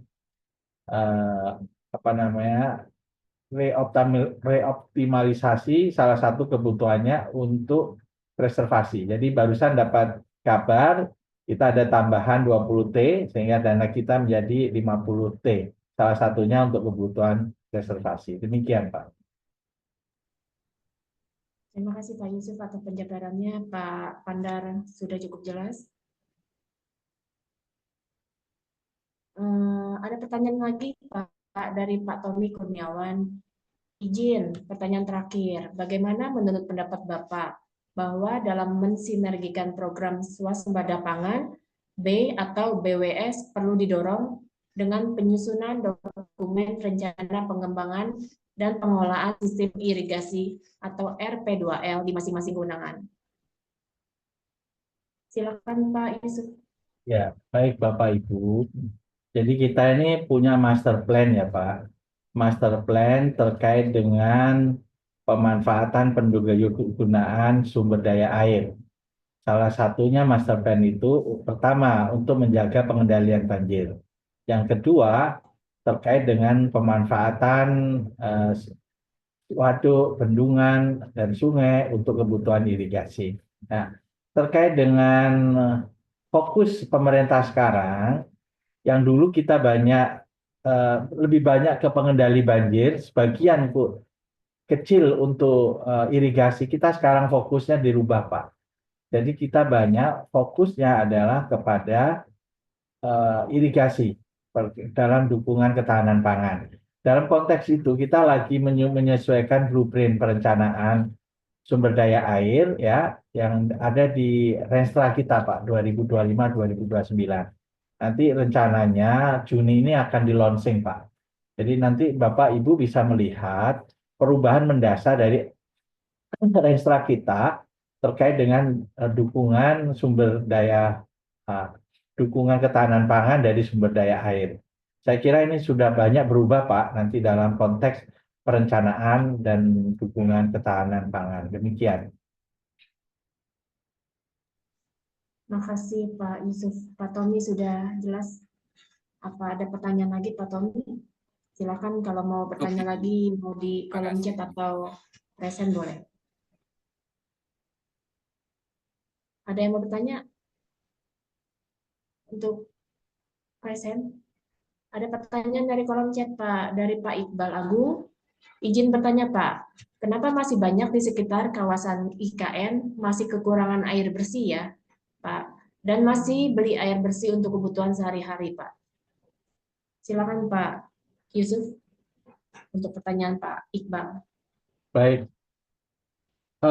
Bapak Ibu yang kami hormati, jadi pada desain awal kita membangun bendungan Sepaku Semoy, itu kapasitasnya adalah 3.000 liter per detik. Nah, asumsinya ini dipakai untuk wilayah Balikpapan, ya, untuk kebutuhan sumber air baku di Balikpapan dan wilayah sekitar. Nah, nanti dengan adanya IKN ini, ya, terus terang, maka distribusinya baru 2 segmen. Untuk kebutuhan IKN 2.000 liter per detik, yang 1.000 liter per detik itu dipakai untuk Balikpapan. Ya, tadi disampaikan kalau sekitarnya IKN masih kurang, ini kita akan mencoba mencari sumber-sumber air lagi, Pak. Ya, sumber-sumber air lagi karena kapasitas daripada bendungan Sepaku Semoy ini masih besar, jadi residunya masih cukup. Kita masih mencari sumber-sumber lain selain dari penampungan dari air hujan maupun dari sungai sekitar yang bisa ditampung di eh, bendungan Sepaku Semoy. Ini masih kita upayakan, Pak, supaya nanti kebutuhan yang tadi Bapak sampaikan sumber air bersih untuk kawasan sekitar IKN tidak hanya Balikpapan yang direncanakan semula itu bisa dipenuhi. Demikian, Pak. Terima kasih Pak Yusuf. Pak Iqbal, masih ada yang mau dipertanyakan? Bapak Ibu yang mau bertanya bisa bertanya langsung dengan Pak Yusuf. Ibu Erni, apa ada pertanyaan?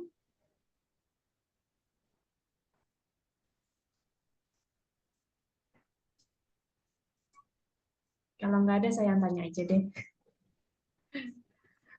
Untuk swasembada energi, Pak, infrastruktur untuk swasembada energi. Apakah ada roadmap-nya, dan bagaimana kaitannya juga dengan zero carbon? Ya, baik. Kalau kita bicara sumber daya swasembada energi, PU tidak bisa sendiri ya, Bu. PU ini sifatnya supporting. Jadi supporting ada pemanfaatan resource atau sumber daya yang dimiliki melalui hasil-hasil infrastruktur. Seperti tadi kami sampaikan bendungan, waduk, bahkan sungai. Sedangkan roadmap terkait dengan swasembada energi itu ada di Kementerian ESDM, ya.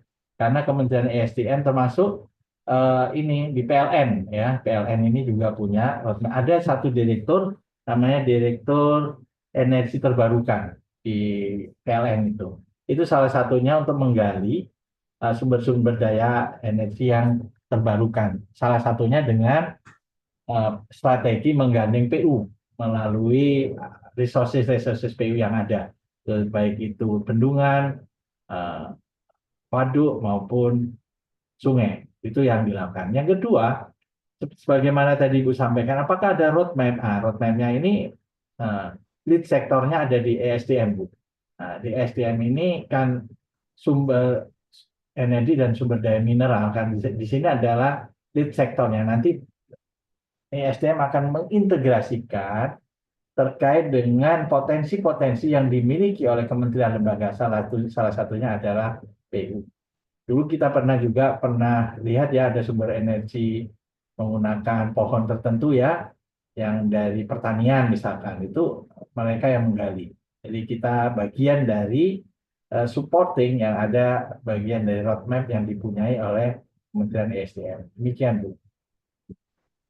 Ya, makasih Pak atas penjelasannya. Peserta seminar hari ini nggak ada yang ingin bertanya.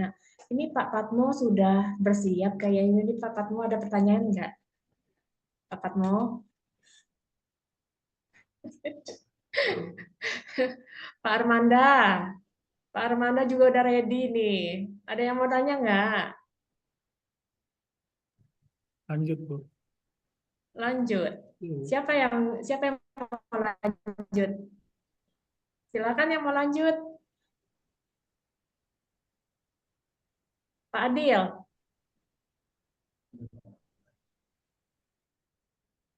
Pak Adil mau bertanya enggak? Soalnya Pak Musa. Soalnya sudah apa namanya, speakernya udah hidup nih Pak Musa.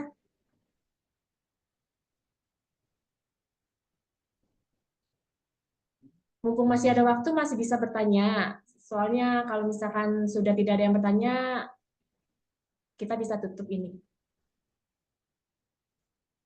Tunggu sebentar, siapa yang ingin bertanya? Mumpung masih dikasih kesempatan untuk bicara dengan Pak Yusuf sebagai narasumber, sebagai perwakilan PU. Kapan lagi loh bisa bicara langsung dengan Pak Yusuf? Nah, ada yang bertanya nih, Bu Erni, sumber daya energi dari tenaga matahari apa tidak bisa digunakan, Pak? Silakan Pak Yusuf. Oh ya, baik. Tadi kan kami sudah sampaikan namanya PLTS, Pembangkit Listrik Tenaga Surya. Kita ada beberapa produk-produk IPA, instalasi pengelolaan air di beberapa wilayah, kita menggunakan solar cell. Jadi pompa air yang digunakan termasuk rumah pompanya itu dipakai sumber energinya menggunakan solar cell, sehingga untuk menghemat biaya operasional pengelolaan IPA itu salah satunya. Terus yang kedua, saat ini ada beberapa yang kita lakukan di IKN. Di IKN itu sebagian dari desainnya untuk gedung-gedung di IKN itu sudah memanfaatkan solar cell, termasuk IPA, SPAM ya. Jadi sistem pengelolaan air minum. Jadi sumber penggerak listriknya untuk penggunaan pompa dan sebagainya, sebagian disuplai oleh solar cell. Jadi ada desain bangunan full-nya atapnya menggunakan solar cell, sehingga dia menghimpun panas dari matahari, himpunnya itu dirubah dalam bentuk energi listrik dipakai untuk kebutuhan listrik. Walaupun tidak penuh ya, karena kemampuan terkait solar cell itu kan ada batas ya, itu yang saat ini memang kita lakukan. Ada beberapa juga pemanfaatan solar cell pada rumah-rumah subsidi yang sedang dikembangkan sekarang di Kementerian PKP ya. Jadi kita membuat khususnya daerah-daerah yang punya intensitas panas tinggi, wilayah Sulawesi, ya, wilayah Kalimantan, itu yang daerah panasnya tinggi, itu bisa menggunakan atap-atap pakai solar cell. Dan ada permintaan dari salah satu vendor, dia akan bekerja sama dengan PLN mensuplai paling tinggi 40% sumber energinya itu dari solar cell. Jadi nanti pembayarannya yang sebagian itu dibayarkan kepada vendornya, atau vendornya itu bekerja sama dengan PLN, bayarnya jadi satu kesatuan, dia akan bayar sebesar tertentu kepada PLN, misalkan 60%-nya energinya dipakai PLN. Itu ada dua teknik ya caranya. Tapi intinya solar cell ini akan terus dikembangkan. Jadi untuk menghemat energi sebagai energi terbarukan, ya, dan kita mencoba terus ya dengan desain-desain seperti itu, khususnya yang smart city yang ada di IKN yang sekarang lagi dikembangkan. Demikian. Terima kasih penjelasannya, Pak. Bu Eni sudah puas ya dengan penjelasannya dari Pak Yusuf. Ada lagi yang mau bertanya di penghujung acara ini? Kalau masih ada yang mau bertanya, masih bisa. Silakan yang masih mau bertanya. Kalau nggak ada, Bapak Yusuf bisa memberikan closing statement untuk saat ini. Baik, terima kasih Bapak Ibu yang sudah bergabung dalam forum webinar pada siang hari ini dari Asosiasi Pakti yang didukung oleh P3SM, termasuk juga Ibu Moderator yang sudah meng-guide kita semua dalam diskusi pada kesempatan siang hari ini. Yang pertama kami ingin sampaikan bahwa Kementerian PU atau Kementerian Pekerjaan Umum bagian dari pemerintah ya, Kabinet Merah Putih, Bapak Presiden Prabowo dan Wakil Presiden Bapak Gibran Raka Buming Raka tetap melanjutkan pembangunan infrastruktur. Dan fokus pembangunan infrastruktur khusus di tahun 2025 dan ke depannya itu ada fokus dalam rangka untuk ketahanan pangan, dalam swasembada pangan dan ketahanan energi. Dalam rangka untuk mendukung swasembada pangan dan energi, fokus terkait dengan kegiatan yang ada di PU lebih banyak pada pengembangan sumber daya air ya, melalui pengembangan dan optimalisasi bendungan dengan peningkatan atau revitalisasi jaringan irigasi maupun pembangunan jaringan irigasi yang terputus.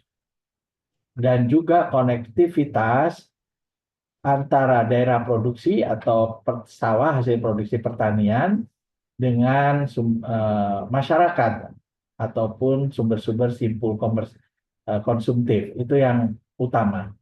Yang kedua, PU masih tetap juga melanjutkan kegiatan-kegiatan yang bersifat pemenuhan-pemenuhan lainnya dalam rangka pengentasan kemiskinan. Dalam hal pembangunan sanitasi, penyediaan air bersih bagi masyarakat, ya, pembangunan sekolah, revitalisasi sekolah, madrasah, pembangunan sarana ibadah, termasuk juga stadion-stadion untuk sarana olahraga, itu juga bagian yang akan terus dilakukan pembangunannya oleh PU. Termasuk juga pembangunan sebagian jalan tol yang masih menjadi prioritas, pembangunan jalan yang menjadi prioritas PSN, dan fokus lebih banyak kepada preservasi untuk menjaga kemantapan jalan. Saya kira ini bagian dari apa yang dilakukan PU untuk pembangunan infrastruktur 2025-2029. Saya kira Bapak Ibu sebagai stakeholder, ya, apakah Bapak itu sebagai kontraktor, konsultan, bisa memanfaatkan kegiatan-kegiatan kami melalui paket-paket yang dilelang, ya, baik itu paket-paket SDA, paket jalan, keciptakaryaan maupun prasarana strategis dengan memanfaatkan SPSE, ya, sistem pengadaan secara elektronik, ya, atau dengan e-katalog yang sekarang sedang dilakukan. Saya kira ini bagian kontribusi kami dalam PU membangun untuk negeri dalam rangka kesejahteraan rakyat Indonesia. Demikian, terima kasih. Kami akhiri sesi webinar pada siang hari ini. Sekali lagi kami sampaikan terima kasih kepada Bapak Ibu stakeholder, Bapak Ibu peserta seminar yang melalui webinar, termasuk khususnya Ibu moderator, ya, Ibu Yanti Fakar yang sudah meng-guide kita selama kurang lebih 2 jam pada siang hari ini. Demikian, terima kasih. Wassalamualaikum warahmatullahi wabarakatuh. Iya, terima kasih kepada Bapak narasumber kita yang sudah bersedia hadir pada hari ini, pada siang ini untuk berbagi pengalaman, pengetahuan, dan berdiskusi dengan kita semua. Terima kasih juga kepada para peserta seminar yang hadir pada hari ini, meluangkan waktu untuk mengikuti seminar ini. Acara ini diselenggarakan oleh Asosiasi Perusahaan Perkumpulan Pengusaha Konstruksi Integrasi atau PAKTI, serta didukung oleh P3SM. Saya, Yanti Fakar, yang ditugaskan oleh Asosiasi Paksi untuk menjadi moderator seminar pada hari ini, akan menutup sesi hari ini. Terima kasih semuanya. Salam sejahtera, salam sehat selalu. Mohon maaf bila ada kata-kata yang salah atau apapun itu, saya mohon maaf. Terima kasih Bapak Ibu sekalian hari ini. Terima kasih Bapak narasumber. Terima kasih semua. Terima kasih. Terima kasih. Terima kasih. Assalamualaikum. Terima kasih Pak, terima kasih Bu. Terima kasih. Ya, sama-sama. Terima kasih. Izin live, Bapak Ibu. Ya, mohon.